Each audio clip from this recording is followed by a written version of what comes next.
making biscuits. Why in the world on a hot August day would I heat up the oven to make biscuits?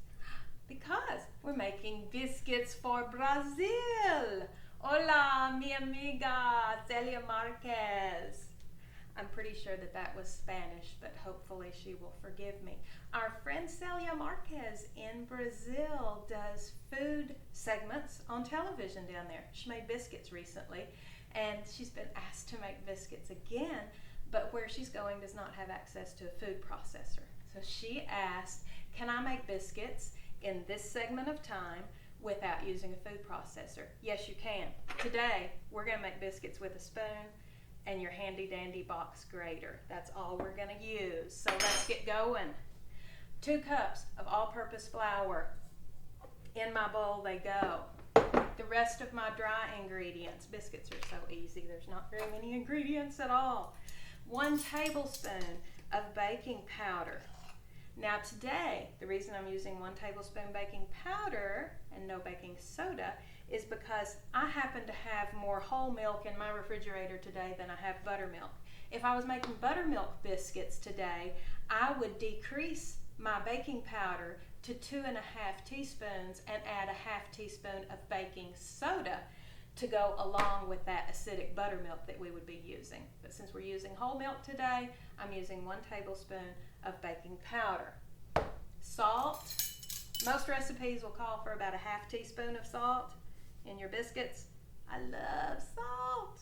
So I use kind of a scant teaspoon, I guess you might call it. And I have about a tablespoon of sugar.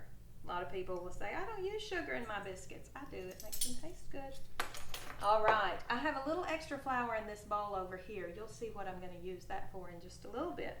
My spoon, stir up my dry ingredients. Now, why have we got a box grater? Because we need to grate up our butter. Now this is 6 tablespoons of butter, which is 1 stick of butter with 2 tablespoons hacked off the end of it. I'm going to grate this with my box grater, just like if I was grating a block of cheese. If it makes it easier for you, put your stick of butter in the freezer for about 10 minutes or so. Makes it even easier to grate. But honestly, as long as your butter is fairly cold, no room temperature butter with this recipe. Make sure it's cold so it'll grate up. And there it is. And you end up with a little pile of butter that looks a whole lot like mozzarella cheese. I didn't know you could grate butter. Yes, you can. Look at that. There it is. I'm dropping that right in there in my dry ingredients. What I'm going to do is use my hands and just kind of cover that whole pile of butter with my dry flour and stuff. Then I'm using my hands. I'm just kind of mashing the flour and the butter together. You want to incorporate that fat in with your dry ingredients. And even if you end up with pieces of fat that are, say, the size of a pea or so, it's okay, because those little chunks of fat in your biscuits are what's going to give you those beautiful little flaky layers. So look at there. No food processor, but we've got our fat all incorporated into our flour. So all that's left is about 3/4 of a cup of whole milk, whatever kind of milk you have. Half and half, not half and half, 2%, whatever. I usually keep myself a little bit extra in there because you never know when the baking gods are going to say, no, it's dry today, you need more, or oh, it's a very humid day, you need less. You need just enough to make yourself a nice, soft dough. And I believe today I'm going to put about 2 more drops in there. About 3/4 of a cup does it. There we go. Just stir your dough around. It's going to look kind of raggedy. That's okay. Once you kind of get everything stirred together, get your hand down in there to finish mixing everything up. Get everything combined good in your bowl. Doesn't take too long. And your dough needs to be kind of the texture, for you moms out there, of a really soft Play-Doh. That's about the easiest way I can think to describe it. A really nice soft Play-Doh. You don't want a real firm dough, because then you're going to have a little bit of a tough biscuit. See how it squeezes? All right, here's what I need my extra flour for. I'm gonna flour my work surface a little bit.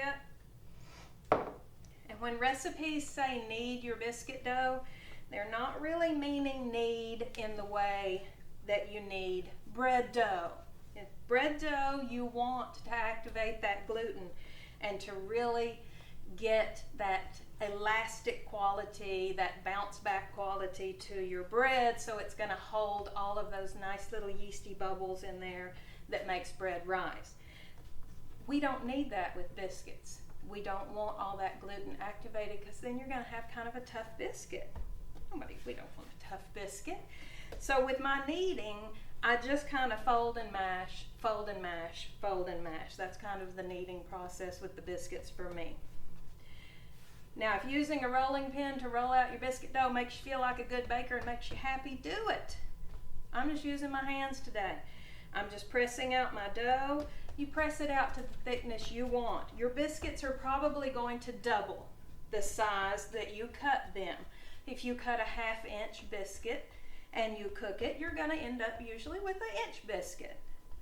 So depending on how thick you want your biscuits is how far you press out your dough. What else I'm going to use this extra flour for is for my biscuit cutter.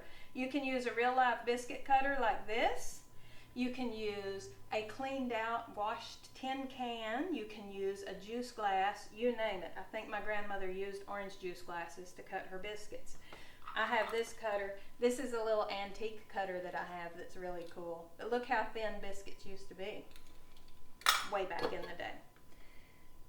When you cut your biscuit, use a little bit of flour on your cutter.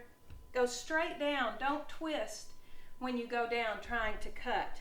If you twist, it's going to twist some of the sides of your biscuit together, and then it's not going to rise up evenly when it's in the oven. There's what a biscuit should look like, and you're going to end up with these beautiful flaky layers in there. Cut your biscuits, put them on your baking sheet.